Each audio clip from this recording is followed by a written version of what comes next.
Welcome to BIV Today, the daily podcast from the Newsroom of Business in Vancouver. I'm Kirk LaPointe, publisher and editor-in-chief. We're continuing our two-part conversation now on the circular economy and its importance from an environmental and economic perspective. My guest is Paul Shorthouse. He's Senior Director at Delphi.ca. It's a leading consultant in this field for organizations. Paul has other titles that he wants to talk about in this space. But our first part looked at the general picture, the challenges, maybe some of the enablers and barriers to all of this. But I want to look now at the opportunities for Canada. Paul, thanks for joining us. Great to be here. Thanks for part two.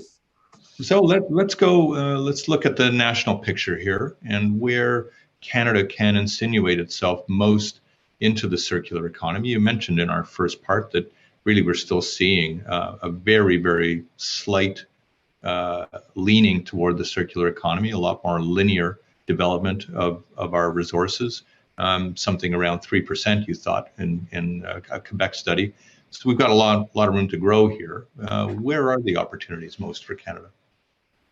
Yeah, I mean, it's a great question. If you look at the development of, say, circular economy principles and policies and efforts globally, I mentioned in the first interview that Europe has been out in front in this space for some time, as have some of the Asian countries, and their pressure has been to deal with a shortage of natural resources and also population density issues, and that make the business case for circular economy. And Canada, I would say, is sort of in a unique position in that we're resource rich. We have a diverse economy. We're very wide in terms of geography and lower density. So those are different considerations when you think about the transition to a more circular economy for Canada. We have, a very diverse industrial base. As I mentioned, natural resources is important. So for us, looking at opportunities, for example, in the bioeconomy, which are, natural resource-based foundations and feedstocks like forestry sector and agriculture, and how those materials that are renewable can be managed sustainably and turned into products and serve as everything from, say, biodegradable packaging as an alternative to plastics to wood and wood used in buildings and manufacturing. Secondly, I would say we're becoming better at sustainable materials management, and there's opportunities in, say, mining and recycled materials like battery technologies, for example, that are happening in Canada, and then in sort of the remanufacturing space as well. So we've got opportunities to take products and equipment and refurbish and remanufacture those into new higher value products. Does the fact that we have such a supply of natural resources, that we are a big country in terms of our geography, that our population is thinly aligned in all of this, does that combine to make us a little complacent about this? I'd say it hasn't put the same amount of pressure on us as have other countries that have had some of those drivers putting it to the forefront. But what we've noticed, obviously, is that countries are moving forward, private sector is moving forward in this space, from large companies like Google and Apple and other large multinationals to some of the SMEs that are really getting out in front, and they're coming at it from new business innovation and revenue potential as well as competitiveness perspectives. And so Canada is, I think, waking up to this opportunity to say, how do we maximize the value out of our natural resource products and materials in a better way? But how do we also make sure that we're not being left behind in this space? And so it is a competitiveness opportunity as much as anything. I think in British Columbia, again, we would fancy ourselves as being conscientious environmental stewards, that we've tried to take very different approaches to resource development. We've moved along the way, trying to consult widely as much as possible in order to mitigate waste. But so where are we succeeding, and for that matter, failing in British Columbia? Yeah, I think you're right. We're blessed with beautiful geography and climate, and we have a lot of clean natural resources, which is one of our selling features in terms of attracting tourism and other benefits from that perspective.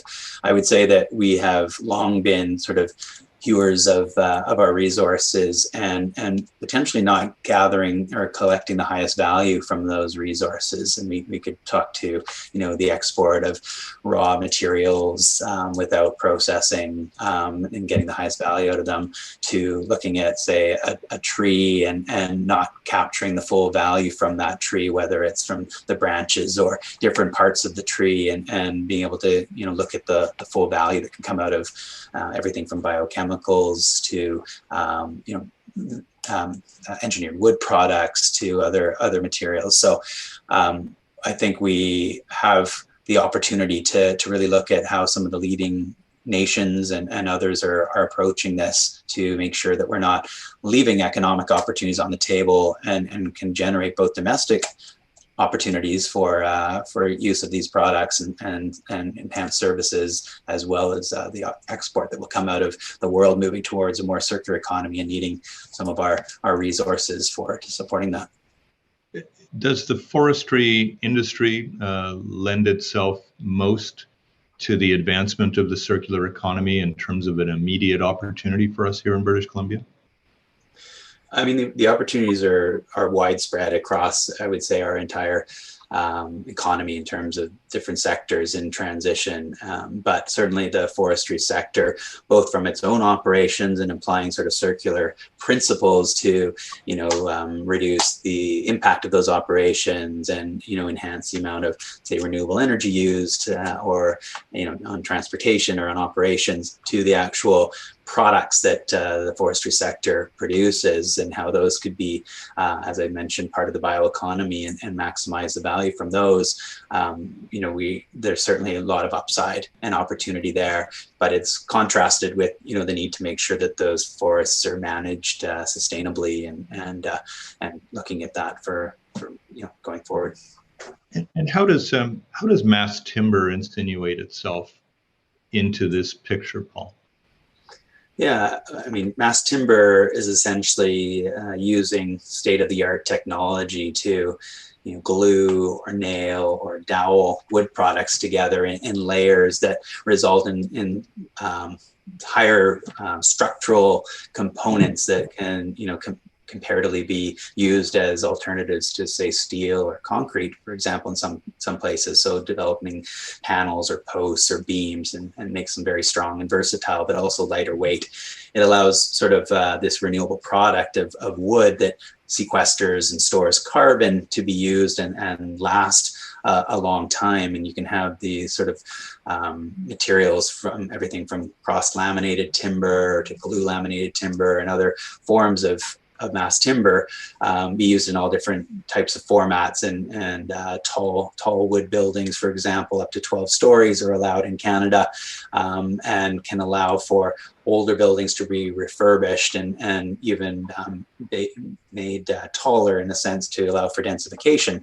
The impact is that you can both store carbon and use processes that are lighter in terms of environmental impact, using renewable resources through mass timber. When you take a look at our city, particularly here, Vancouver, and the kind of pressure that's on its development, the urgency that's required for a supply of housing, for instance, and of course the general wood construction that we've had over generations now, how significant do you think is mass timber to, say, the city of Vancouver and the importance and the development of a circular economy?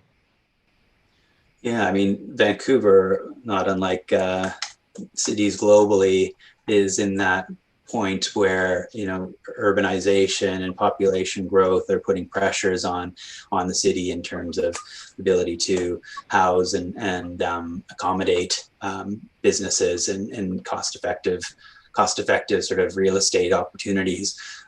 Mass timber, I would say, allows for, as I mentioned, sort of taller buildings, densification, the opportunity for infill design strategies to be brought forward. So there's an example of a building in Vancouver, for example, from 1911 that was an old warehouse that's now being rehabilitated using mass timber. That its lighter weight mass timber hybrid system allows it to grow taller and add layers or stories on top of this older building, so that you're not looking at as much urban sprawl, but growing up instead of out. I would say in the residential space that also exists for multi-unit residential and taller buildings as an opportunity there. And as I mentioned, that material is an excellent carbon store from that perspective. I would also say on the flip side, you've got opportunities to deconstruct older homes, and many of the older residential homes, single family or townhouse or others in Vancouver, are using old growth lumber that's very dense and similar to mass timber in some ways. And companies like Unbuilders are able to extract that old growth lumber from these old homes when it's deconstructed and reuse those in new projects and new homes. So opportunities to mix sort of deconstruction with new build and mass timber construction to look at ways to support that sustainable growth in the city. I want to conclude our conversation, though, by taking a look at how we get from here to there a little bit better, and principally what you see as some of the policies that may effect a more natural development of a circular economy. And so, do you have ideas if you were the prime minister of the country, kind of thing? What would you do in this?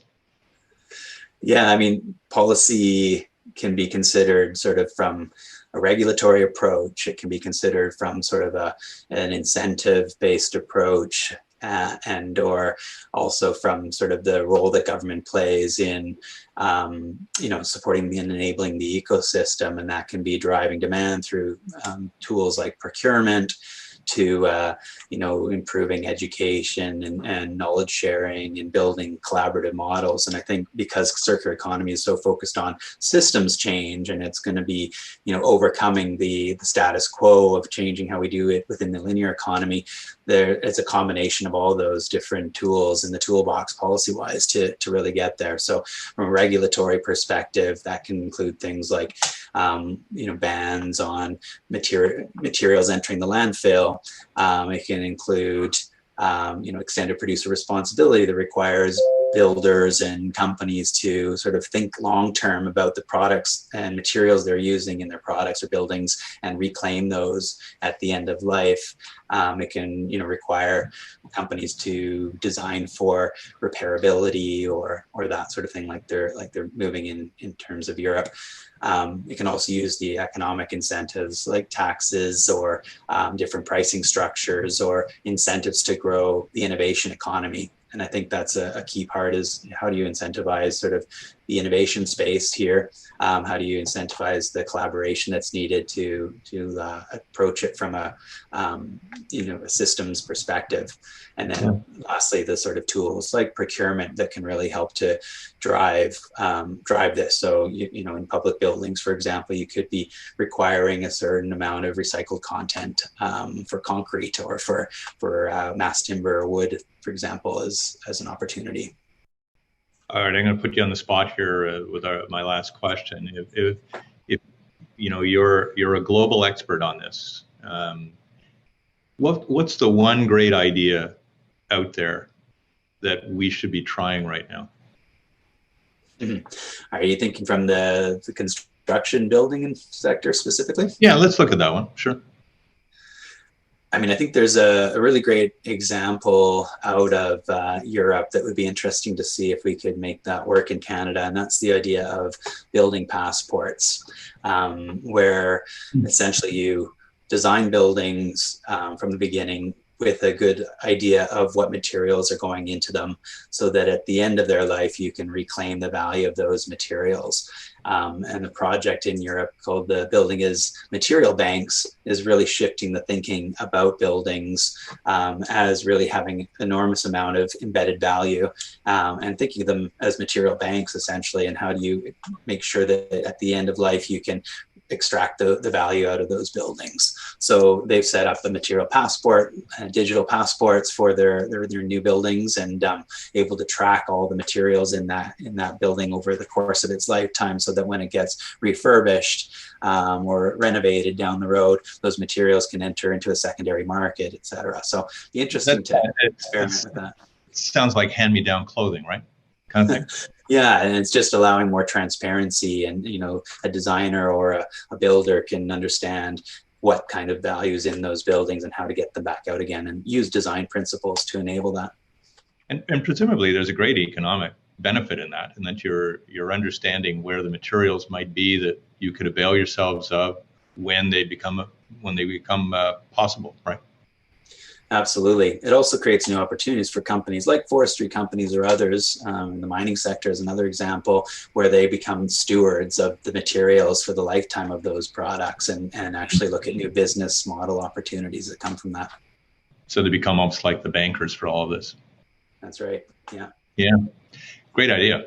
Paul, I want to thank you for your time over a couple of parts here. You illuminated the circular economy really well. I hope that it's provided a great value to our listeners to really get an understanding of the importance of all of this. So thanks for your time.